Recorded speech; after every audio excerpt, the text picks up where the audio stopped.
વડોદરામાં નવરાત્રી દરમિયાન એક સગીરા તેના બાળપણના મિત્ર સાથે ફરવા નીકળી હતી. તેઓ ભાયલી વિસ્તારમાં ફરવા નીકળ્યા હતા. તે સમયે ગેંગરેપની ચોંકાવનારી ઘટના સામે આવી. આ ઘટનામાં બે ઈસમો બાઇક ઉપર આવ્યા હતા. અજાણ્યા શખ્સોએ આવીને સગીરા અને તેના મિત્ર જોડે ઘર્ષણ થયું હતું. ત્યારબાદ એક બાઇક ઉપર સવાર બે લોકો ત્યાંથી જતા રહ્યા હતા.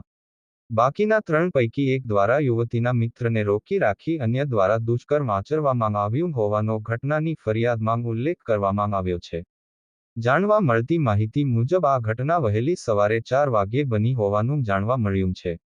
હાલ પોલીસે ફરાર આરોપીઓને પકડી પાડવા વડોદરા ગ્રામ્ય અને શહેર પોલીસની વિવિધ બ્રાન્ચ દ્વારા કાર્યવાહી કરવામાં આવી રહી છે. જિલ્લા પોલીસ વડા રોહન આનંદે જણાવ્યું કે ગઈકાલે મોડી રાત્રે દુષ્કર્મની ઘટના સામે આવી છે. મોડી રાત્રે પીડિતા તેના મિત્રને લક્ષ્મીપુરા વિસ્તારમાં સવારે 11:30 વાગ્યા મળી હતી.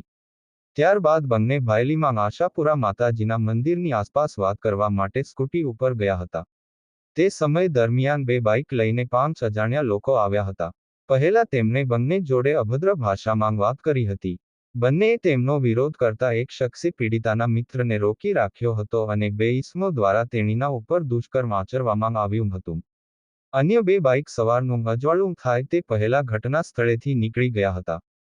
સમગ્ર ઘટનામાં પોલીસે એફએસએલની ટીમને પણ તપાસમાં જોડવામાં આવી છે. પોલીસની પ્રારંભિક તપાસમાં સામે આવ્યું છે કે પીડિતાએ આરોપીઓનું મોઢું જોયું નથી. તેણીએ તેમના દેખાવ, વાતોની શૈલી વગેરે જણાવી છે. આરોપીઓને પકડવા પોલીસે વિવિધ ટીમ બનાવીને રવાના કરવામાં આવી છે. સગીરા મિત્રને મળવા ઘરેથી નીકળી હતી. અહીં ચોંકાવનારી વાત એ છે કે તેણીએ આરોપીઓનું મોઢું જોયું નથી. માટે પોલીસે હાલ આ કેસમાં ન માત્ર આરોપીઓ સુધી પહોંચવાનું છે પણ તેમને કોર્ટમાં ઘસેડી જઈને તેમની સામે એવા પુરાવા પણ એકત્રિત કરવા પડશે કે સચોટ રહે અને એક પણ આરોપી છટકી ના શકે. બીજી રીતે કહીએ તો પોલીસે અહીં કોર્ટમાં આરોપ સાબિત કરવા માટે કેટલાક સ્ટ્રોંગ એવિડન્સ સાથ ઊભા રહેવું છે. આ ઘટનામાં પીડિતાનો મિત્ર બાળપણનો મિત્ર હતો. તેઓ બેસીને વાત કરવા માટે ભેગા થયા હતા. પોલીસનું કહેવું છે કે બે આરોપીઓનો ખૂબ નાનો રોલ છે. તે લોકો વાત કરીને ત્યાંથી જતા રહ્યા હતા. તે લોકો ડિવાઈડર ઉપર બેસીને વાતો કરતા હતા. સવારે 4 વાગ્યે પોલીસ મથક પહોંચી ગયા હતા. પીડિતાનું કાઉન્સિલિંગ કર્યું ત્યારબાદ જેમ જેમ તેને યાદ આવતું ગયું તેમ તેમ ફરિયાદ લેવાતી ગઈ. આરોપી પુખ્ત વયનો હોવાનો અંદાજ છે. પીડિતા પરપ્રાંતીય છે. ઉલ્લેખનીય છે કે પોલીસના જણાવ્યા પ્રમાણે આરોપીની ઓળખ નથી થઈ શકી. આરોપીઓ હિન્દી અને ગુજરાતી બંને ભાષામાં વાતો કરતા હતા. ઘટના ગંભીર છે. આરોપીઓ બહાર હોવાથી હાલ વધુ માહિતી આપવી યોગ્ય નથી. પોલીસ સંપૂર્ણ સામર્થ્યથી આ કેસ પાછળ પડી છે. ટેકનિકલ અને એફએસએલ સહિત તમામ આરોપીઓને પકડવા ખૂબ જ પ્રયત્નશીલ છે. જિલ્લા પોલીસ વડા રોહન આનંદે જણાવ્યું હતું કે સગીર પીડિતા ઘરમાં મિત્રને મળવા માટે જવાનું જણાવી નીકળી હતી. ગરબા રમવા માટે ગઈ ન હતી. તે રેગ્યુલર ડ્રેસ પહેરીને નીકળી હતી. સ્થળ પાસેથી બનાવમાં પુરાવારૂપ કામ લાગે તેવી ચીજવસ્તુઓ મળી છે. પીડિતાનો મિત્ર સગીર છે, પરંતુ આરોપીઓ પુખ્ત વયના છે.